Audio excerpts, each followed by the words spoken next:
Garden mums, genus Chrysanthemum, are a large family of 13 plants beloved by gardeners all over the world. Indeed, they are the second most cultivated flower, behind roses. Mums are an Asian native species well suited for USDA growing zones 3 through 9 in North America. Why do we love mums? That's easy. We adore the show-off blooms and display of gorgeous, long-lasting flower colors in the late summer or early autumn. Flower colors vary including yellow, off-white, cream, red, gold, burgundy, lavender, pink, purple, rust, deep red, and bronze. These perennials come back yearly in the warmer planting zones 5 through 9. In colder zones 3 and 4, gardeners often purchase them to display in pots or as an annual. They may not return after a harsh winter. Mums will grow well in various conditions, from the partial sun to light shade, but they prefer to bask in the morning sun with afternoon protection. They are disease-resistant, deer-resistant, heat-tolerant, and cold-tolerant. They prefer rich, moist, humusy, and well-draining soil with a pH of 6 to 8. Besides the name chrysanthemum or mum, you might also hear gardeners refer to these plants by other nicknames: autumn mum, chrysanthemum, florist's chrysanthemum, florist's daisy, garden chrysanthemum, garden hardy chrysanthemum, garden mum, hardy garden mum. Regardless of what you call them, garden mums are easy to care for and will grow well with minimal effort on your part.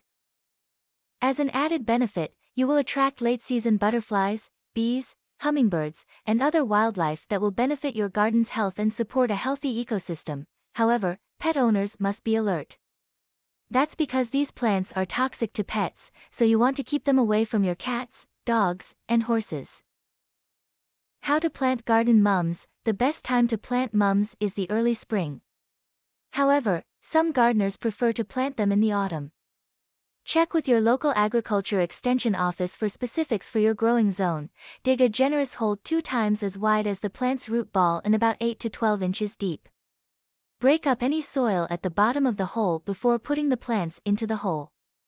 If you have heavy, poorly drained soil, add some compost or manure to lighten it up. Ensure a spacing of at least 12 inches apart between the plants to allow adequate room for air circulation and also encourage better growth. Remember, plant the chrysanthemums at the same depth they were in their containers. Cover with soil and tamp down gently. Water thoroughly until water runs out the bottom of your container. After planting, add an inch or 2 of mulch, or a layer of bark or pine needles, around the base of each plant for weed control and moisture retention. Mulching also helps prevent fungus growth on the stems of the plants. Should mums stay in a pot or go into the ground, you may opt to put mums directly into the ground or in containers. If you choose to plant them in garden beds, you should plan to feed and water them about 1 inch weekly throughout their growing season for optimal results. When planning space for chrysanthemums, remember the plants grow in mounds or clumps 12 to 36 inch wide. Some may grow as high as 24 inch in height. When planting garden mums for fall blooms, plant them at least 6 weeks before you expect the first frost, so they have enough time to grow. Garden mums care tips. While mums are generally pretty low maintenance, there are a few care tips you should keep in mind to ensure that your plants will be healthy and beautiful. Watering chrysanthemums. Your mums need at least 1 inch of water per week to thrive. If you reside in an area where the summer months are scorching and dry, you'll need to water the plants more often. Whenever possible, water early in the morning, when temperatures are cool, to prevent moisture loss due to evaporation and ensure that roots receive enough hydration until nighttime. Fertilizing chrysanthemums. Fertilize your mums about once a month with either liquid or granular bloom-boosting fertilizer. You can feed them every 2 weeks with a water-soluble fertilizer or scatter dried blood meal around the base of each plant about once per month. If possible, avoid using slow-release fertilizers, as this may cause your plants to grow too quickly and become weak or spindly. Pruning mums. Pinching is the best technique for keeping chrysanthemums compact and growing about 1 to 3 feet tall.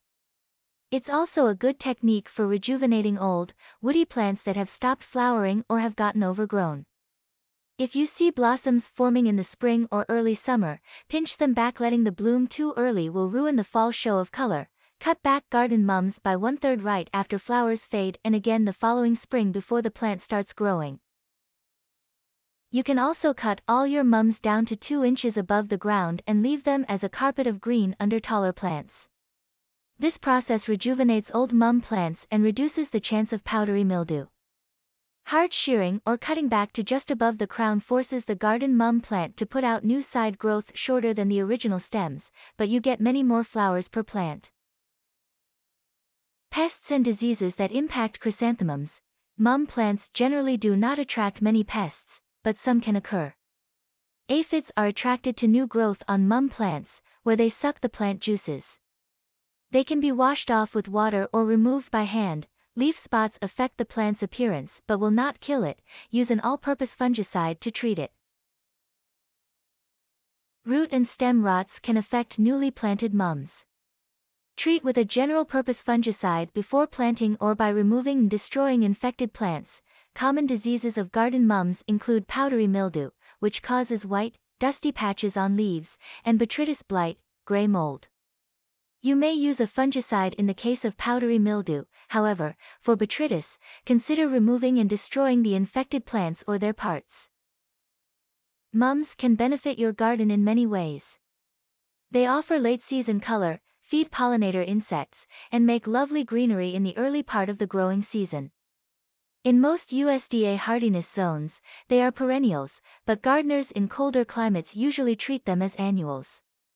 There are certainly many reasons why gardeners adore chrysanthemums. Please be sure to like and share this video. We appreciate you, and we invite you to follow us so you get notifications next time we share more garden revelations. Thank you and have an epic day.